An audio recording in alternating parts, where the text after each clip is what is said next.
Paswan ji, hello, Yamuna पार से श्री राजेश शुक्ला जी, अभी नहीं लिए। जिला पंचायत अध्यक्ष डॉक्टर वीके सिंह जी, पूर्व सांसद आदरणीय दीदी रीता जोशी जी, हमारे सम्मानित विधायकगण श्री गुरु प्रसाद मौर्य जी, श्री दीपक पटेल जी, पीयूष रंजन निषाद जी, विधान परिषद के सम्मानित सदस्य डॉक्टर के.पी. श्रीवास्तव जी, सुरेश चौधरी जी, लोकसभा में प्रत्याशी के रूप में इलाहाबाद संसदीय सीट से चुनाव लड़े श्री वीरेंद्र त्रिपाठी जी, हमारे मीडिया के प्रभारी महानगर का है ना आपके जिम्मे पवन श्रीवास्तव जी, और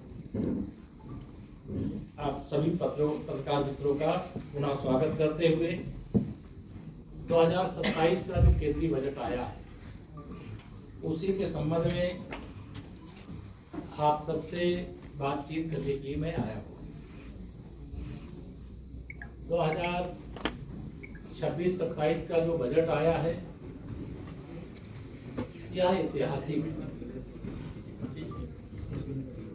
दुनिया में भारत की प्रतिष्ठा लगातार बढ़ रही है। 2014 लोकसभा चुनाव के बाद माननीय श्री नरेंद्र मोदी जी के प्रधानमंत्री बनने के पश्चात जितने भी बजट अब तक प्रस्तुत हुए हैं, सभी बजटों के माध्यम से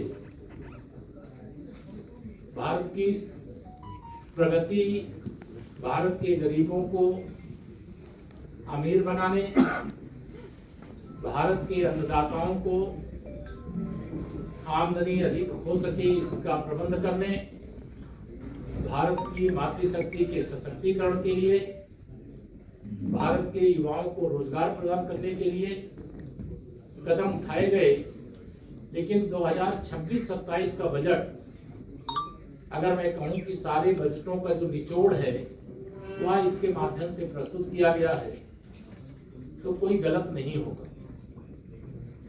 2026-27 के बजट में जहां देश के सभी राज्यों अलग अलग क्षेत्रों में जैसे हाई स्पीड रेलवे, अब रेलवे का जब हाई स्पीड रेलवे की व्यवस्था बन रही है तो उसमें उत्तर प्रदेश को सर्वाधिक उसका लाभ मिलेगा। पर्यटन पर फोकस किया गया इस बजट में और दुनिया में सबसे अधिक अगर पर्यटक किसी एक राज्य में इस समय आए हैं तो वह उत्तर प्रदेश है। तो देश की प्रगति तो है पर्यटन के क्षेत्र में और पर्यटन के माध्यम से रोजगार। अभी बहुत बड़ी संख्या में हमारे बौद्ध तीर्थ स्थल, पूर्ववर्ती सरकारों ने सदैव उनकी उपेक्षा की। हम हिंदू तीर्थ स्थलों का विकास भी कर रहे हैं और बौद्ध तीर्थ स्थलों का भी विकास करने का इस बजट के माध्यम से ऐलान किया गया है। मैं इसका स्वागत करता हूँ। राष्ट्रीय राजमार्गों को लेकर अगर मैं प्रयागराज की धरती पर बैठा हूं तो यहाँ राष्ट्रीय राजमार्गों का नेटवर्क 2014 के बाद इतना अधिक विस्तार हुआ है चौड़ीकरण के साथ कि उस नेटवर्क को देखने के बाद आप इसको टेलर मान लें और पूरी पिक्चर हिंदुस्तान की अगर आप देखना चाहें तो रोड का नेटवर्क हमारा बहुत अधिक मजबूत हुआ है। 2014 के पहले हवाई नेटवर्क, अगर हम प्रयागराज के हवाई अड्डे को भी मॉडल मान लें तो 2014 से पहले यहाँ 1-2 जहाज बड़े मुश्किल से चलते थे और एयरपोर्ट के नाम पर सेना का एक हिस्सा रहता था जिसके माध्यम से यहाँ के लोग यात्रा कर पाते थे। अब प्रयागराज में भी एक बड़ा एयरपोर्ट और उस एयरपोर्ट के माध्यम से देश की कनेक्टिविटी व्यवस्था सुनिश्चित करने का काम हुआ है। रोड नेटवर्क, हवाई नेटवर्क। अब रेल नेटवर्क की अगर मैं बात करूं तो प्रयागराज एक ऐसा स्थान है जिस स्थान से रेलवे के माध्यम से हम देश के किसी भी कोने की यात्रा कर सकते हैं। रेल नेटवर्क के साथ साथ अब जो जलमार्ग का ऐलान किया गया है उसमें जो 1 नंबर जलमार्ग वो प्रयागराज से हल्दिया का है। मैं माननीय प्रधानमंत्री जी के प्रति, देश की माननीय वित्त मंत्री जी के प्रति, भारत सरकार के सभी मंत्रिपरिषद के सदस्यों के प्रति हृदय से आभार जताता हूँ कि उन्होंने जल मार्ग की व्यवस्था जो शुरू की है। एक तो ये सस्ता परिवहन होगा, आनंददायक होगा, चाहे यात्री उसके माध्यम से आए जाए, टूरिस्ट जाएं, और चाहे कोई माल की सप्लाई करने की चैन खड़ी करनी हो तो वह भी खड़ा हो सकेगा। यह हमारे लिए एक बहुत बड़ी उपलब्धि है। एमएसएमई, सूक्ष्म लघु उद्योग के लिए सरकार ने बड़े कदम उठाए। दुनिया के अंदर जितने भी देश हैं जो अपने को आर्थिक प्रगति में यह मानते थे कि हम बहुत आगे निकल गए, लेकिन वर्तमान भारत जो माननीय प्रधानमंत्री श्री नरेंद्र मोदी जी के नेतृत्व में आर्थिक प्रगति का एक विश्व रिकॉर्ड बनाने का काम किया।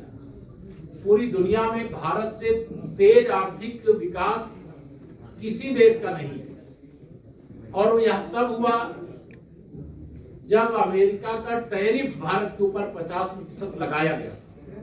आज जब मैं आप सबके साथ बातचीत कर रहा हूं तो सबसे बड़ी बात है कि यूरोपीय यूनियन के साथ फ्री ट्रेड डील हो चुकी है, और अमेरिका जो 50% टैरिफ लगाया था उसमें अब केवल 18% टैरिफ इस समय है।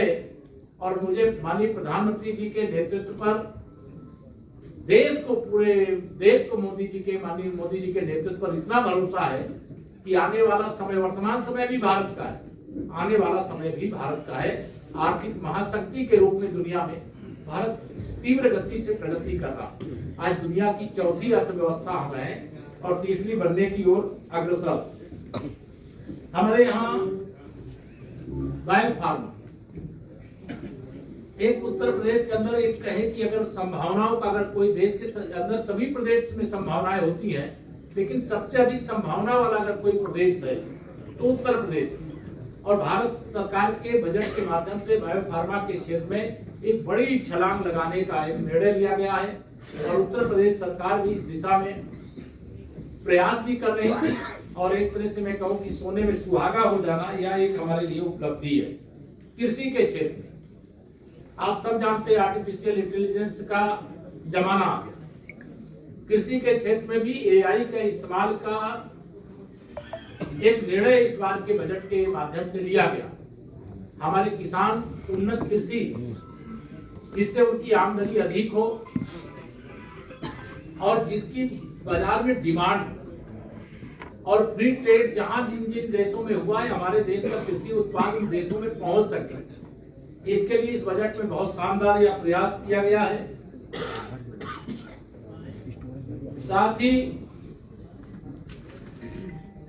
जीवन रक्षक, इस बार के बजट में जीवन रक्षक दवाएं, चाहे वो कैंसर का रोग हो, चाहे डायबिटीज हो, ऐसी गंभीर बीमारियों के कारण से बहुत सारे परिवार पीड़ित हैं, उन दवाओं को सस्ता करने का कदम भी